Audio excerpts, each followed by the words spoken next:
I am no longer going to hide or downplay my desires out of fear of being too much or too greedy. Because those of us who have been socialized as women have been told to be happy with the frickin' breadcrumbs that we get in life. And it is a way to keep us small because when women step into this alignment with feminine energetics, it is quite literally magic.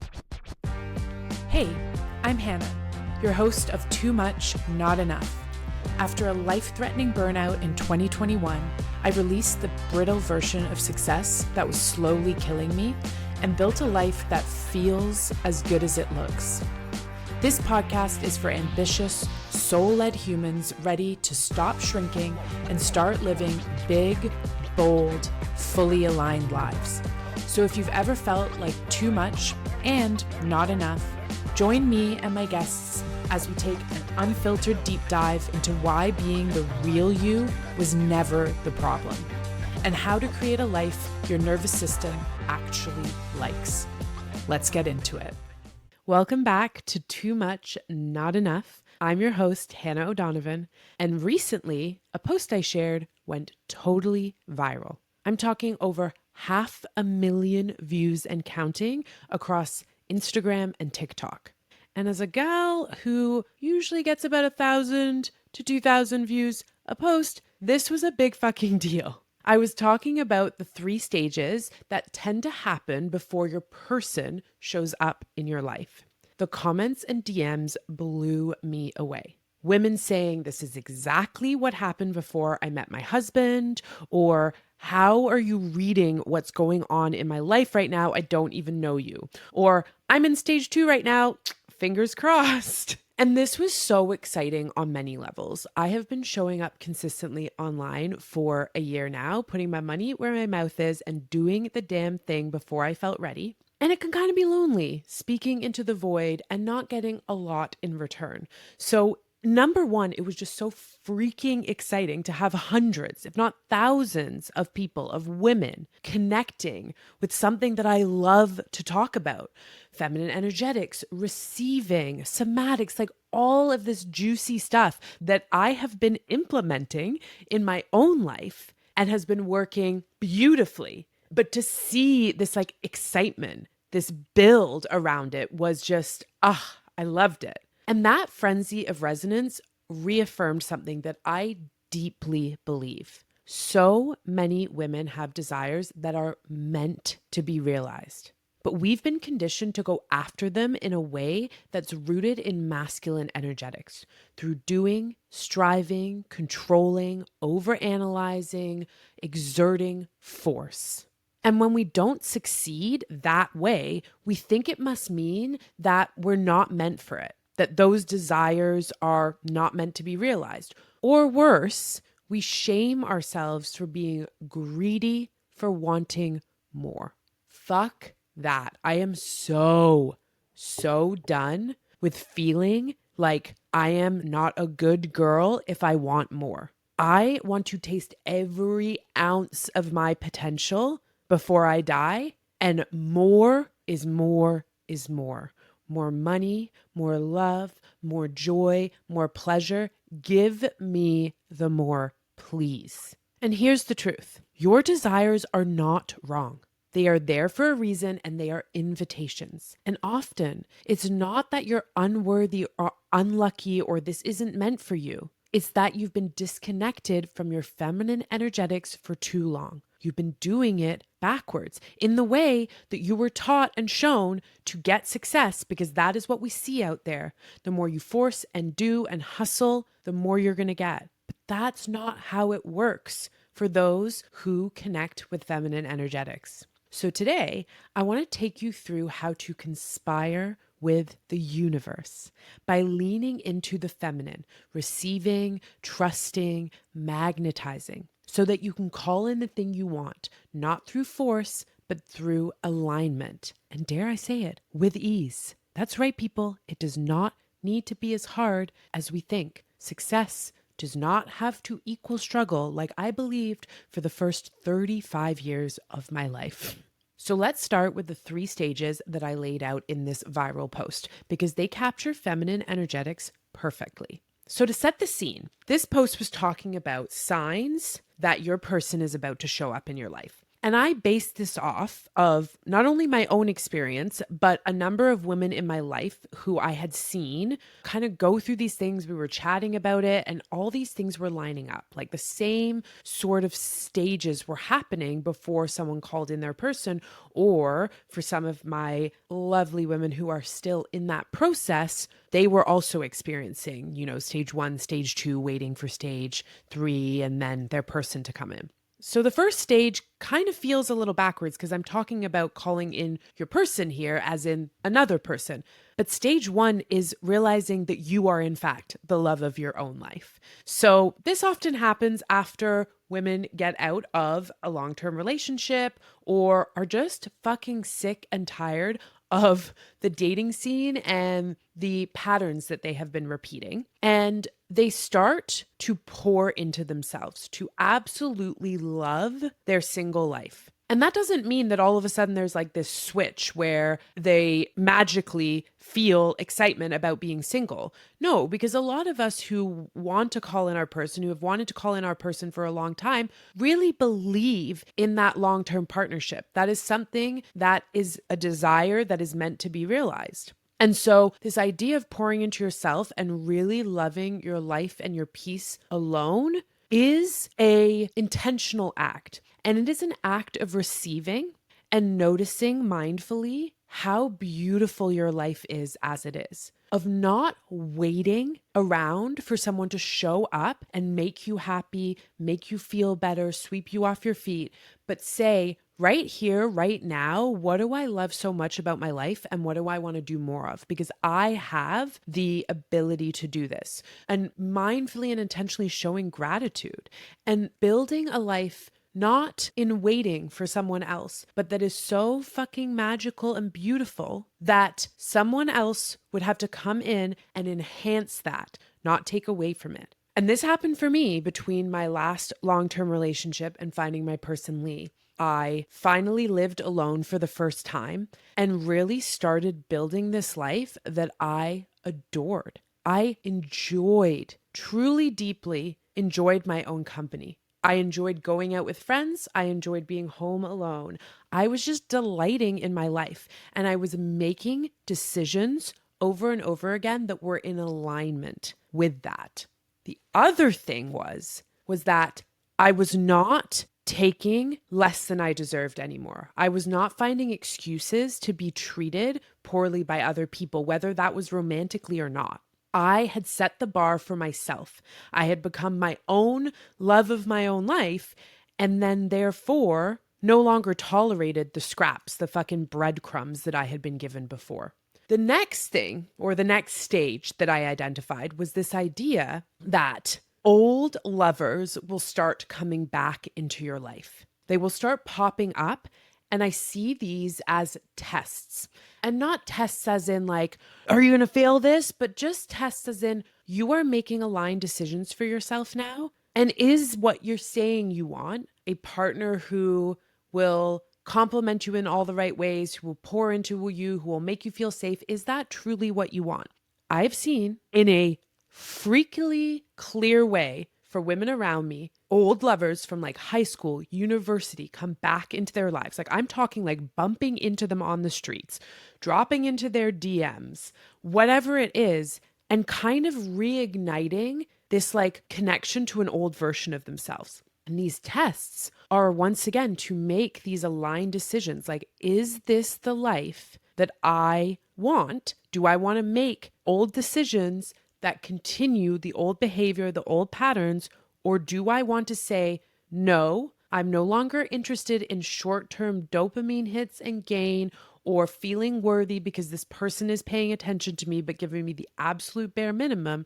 And do I want to say, I'm good, thanks, I'm willing to wait for what I truly deserve? And I want to be so clear here because in my case, it wasn't old lovers coming back into my life, but it was a lot of men. I was matching with a lot of men on dating apps that exhibited the behavior of old partners. So for example, the role that I played a lot in previous partnerships was the therapist, was the caretaker, was the mother figure, and just like pouring and pouring into someone who was not pouring back into me, who needed me to kind of stay afloat. And I willingly and, consciously took that role because it felt good to be needed. It felt good to be the more emotionally mature one in the relationship and able to save another person, right? Because then I'm needed. And that felt good. And so I would have these men coming into my life, popping up on my dating app, chatting with them, have great conversation. And then it would become clear I was starting to fall into this pattern of being the therapist. And I actually started saying point blank, I remember saying to a guy, listen, I don't think I can continue this because I have a habit of becoming the therapist in the relationship. And I'm no longer willing to continue that behavior. So thank you, but no thanks. And I mean, listen, he was cool. Totally understand. I can see how I'm doing that. See you later kind of thing.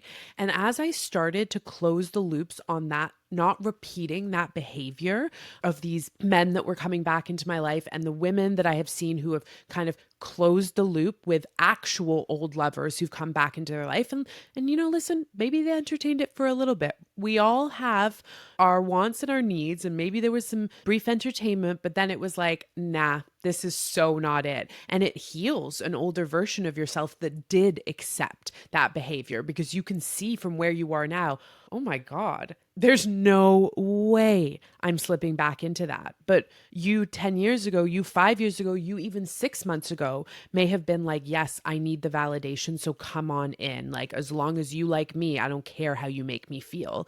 And we're saying yes to stuff that our body's screaming, no, please, not this again. But officially closing the loop on these people that are popping back into your life, that are popping back into your DMs and being like, hey, because I promise you, they are feeling the frequency of you leveling up. They are feeling the frequency of you becoming the love of your own damn life. And that attracts them in subconsciously back into your world. So it is normal for these people or these examples of former people to be coming back into your life. And what the universe that I've seen is asking or is looking for is to say, okay, this woman says that she's looking for her forever person. Is she, though? Is she willing to make the decisions or sit in the discomfort that is required to build a relationship with that forever person?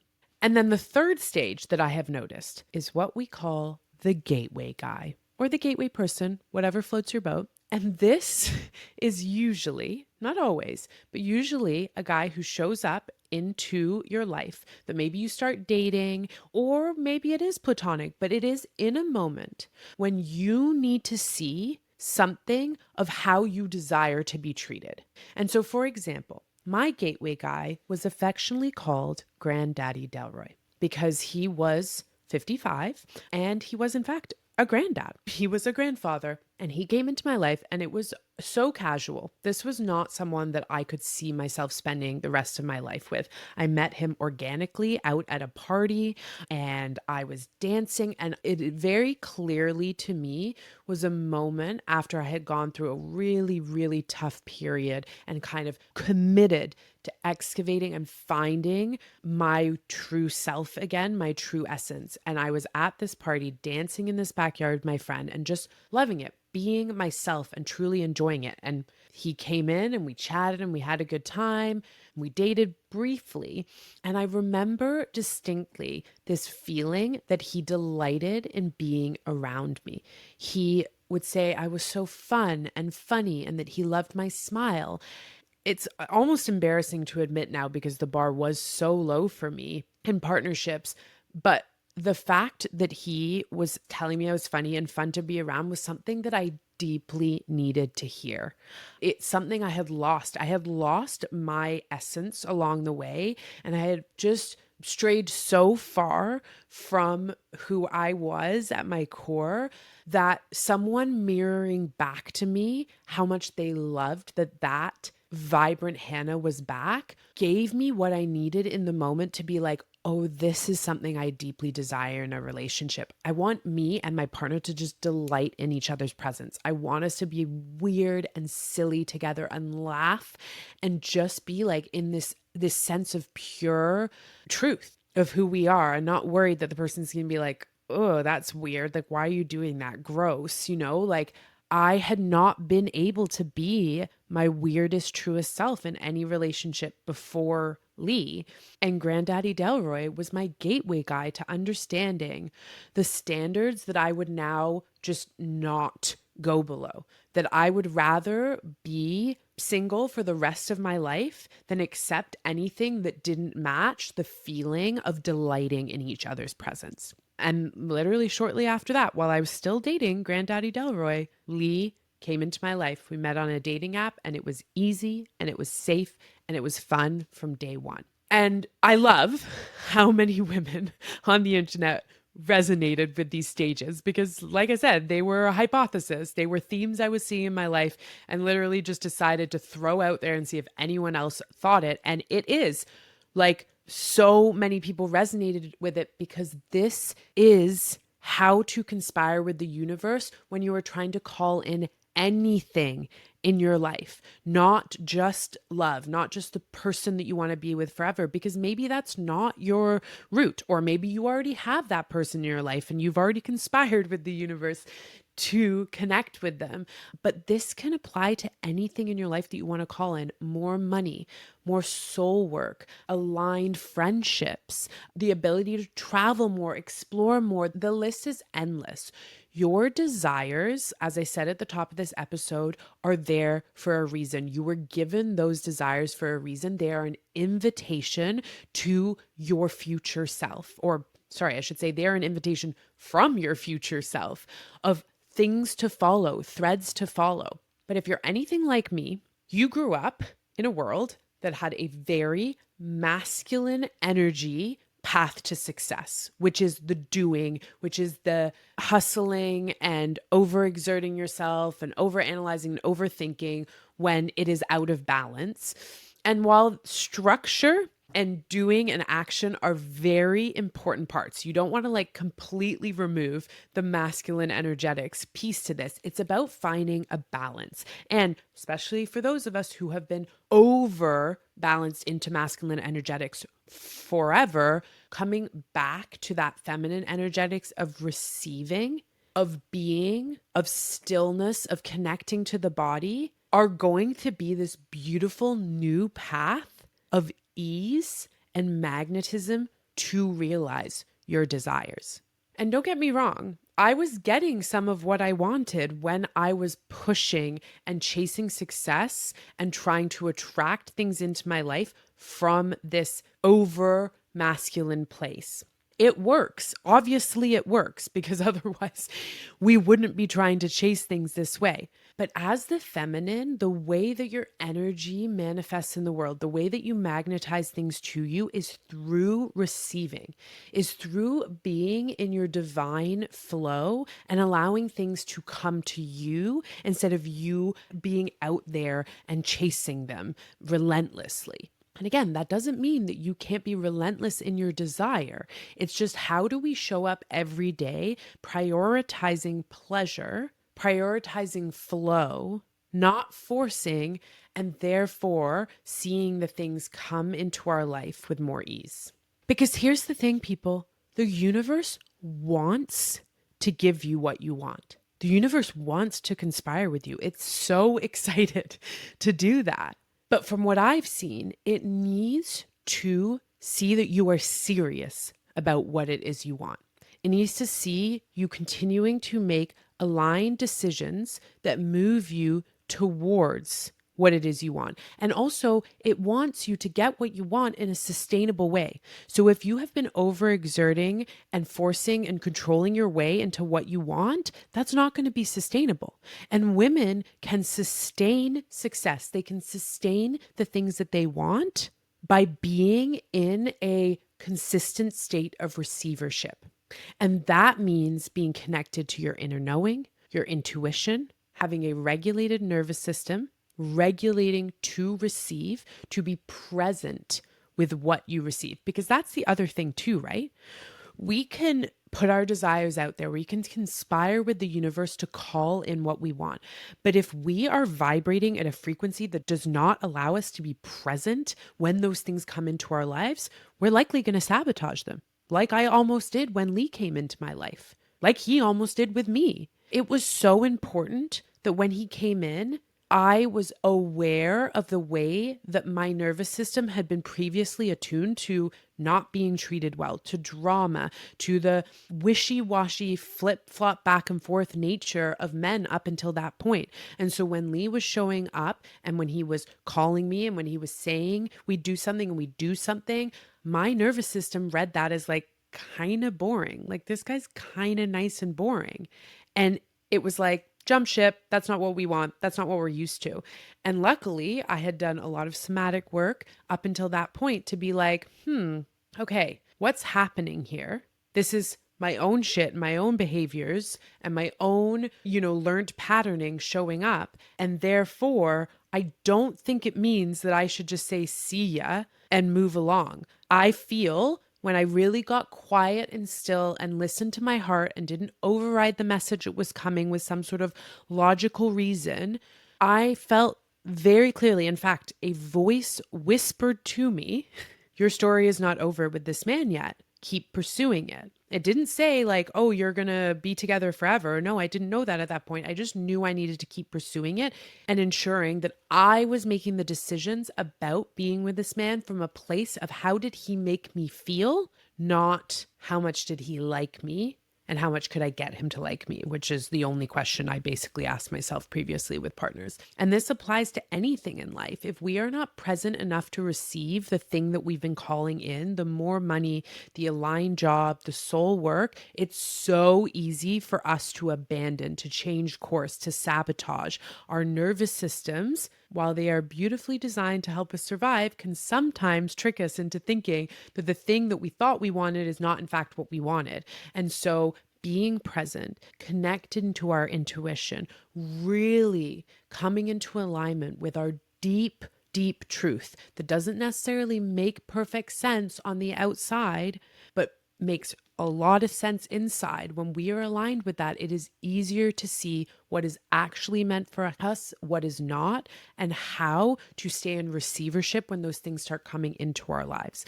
Because if you're a business owner or you're someone who's climbing the corporate ladder or you want to become a mother or whatever it is, if you are not present as the things come into your life, you may feel resentful of the more responsibility that comes with the more that you are calling into your life, and therefore might switch back into that masculine doing, controlling mode because disappointment arises or self-sabotage arises. Some other things that feminine energetics embody are creativity and flow, nurturing and compassion, receptivity and surrender.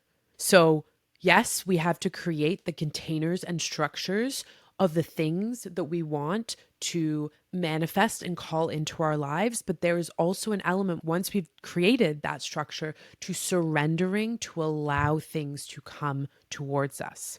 Embodiment and presence, as I just mentioned, doing the things that allow us to feel in our bodies, to feel present. And that looks like prioritizing pleasure before the to-do list. Before we get into the doing of our day, which still needs to happen, how are we connecting to those micro moments of pleasure so that we can feel embodied and in flow? Is it breath work for you? Is it meditation? Is it going for a walk and being in nature? Is it giggling with your best friend or your baby? What is that fun, pleasureful thing you can do to be in your receiving so that the things that you want from the universe keep coming towards you? And then how are you making aligned decisions and showing up every day as the person who wants the thing that you're asking for? If that's in a relationship, how are you showing up as the partner to the person that you're trying to call in? Or how are you showing up as your own person, as the own love of your life, so that when that person comes in, they're not fulfilling needs that you've refused to meet for yourself, because that is a recipe for disaster. If you're calling in more money, how are you showing up as a person who is a steward, a good steward of that money, who will take care of it, invest it, share it, really receive it? So, what are some of the ways that we can cultivate more feminine energetics in our lives? I've already mentioned a few, but connecting with nature, slowing down, stillness, practicing being present in your daily life. It is so easy to be distracted and to not be present. I honestly feel that prioritizing presence is like the fucking key to all of this stuff. Pursuing creativity. What can you do? What can you create to transmute the feelings, the emotions, the way that you experience life? And how can you put that out into the world? And this doesn't need to be like painting a canvas. When I say create, like think of ways that you can create. Yes, painting, singing, dancing, movement, but more than that, how can you show up and pour yourself into service in the world? How can you prioritize connection, building a community around you with others? Because that connection and community is feminine energetics. And how can you keep listening to your intuition, even when logically your mind says this decision doesn't make sense? How can you keep making decisions that honor that voice inside, that honor being in alignment with yourself? Just because you haven't seen it templated before, but you know in your being these are the right decisions for you, how can you continue to honor that? Because, like I said, the universe wants to place at your feet the things you desire. But conspiring with the universe is about both sides showing up and being serious and committed to that alignment. And finally, I am committing to you right here that I am no longer going to hide or downplay my desires out of fear of being too much or too greedy. Because those of us who have been socialized as women have been told to be happy with the frickin' breadcrumbs that we get in life from partners, from society, from the money we're paid to the way that we are treated as mothers. And it is a way to keep us small, because when women step into this alignment with feminine energetics, it is quite literally magic in the way that they can call things in. And I think some people are a little bit scared about how we can do that. So say it with me. You are no longer going to downplay or hide the desires that you have in life out of fear of being too much or too greedy. Imagine back when I was with my previous partner who was not an aligned match. We were not an aligned match for each other. Imagine I had ignored, which I did actually, to be honest, for many years. Imagine that I had continued to ignore that, knowing that this was not what I deeply desired. It was not the fairy tale love that I knew was out there for me. Imagine that I had believed the little voice in my head that said, you're being greedy. Maybe that doesn't actually exist in real life and you should just be happy with what you want. Imagine I never would have met Lee. I never would have been giggling on the couch with him, present and recognizing how grateful I am to have someone like this to do life with.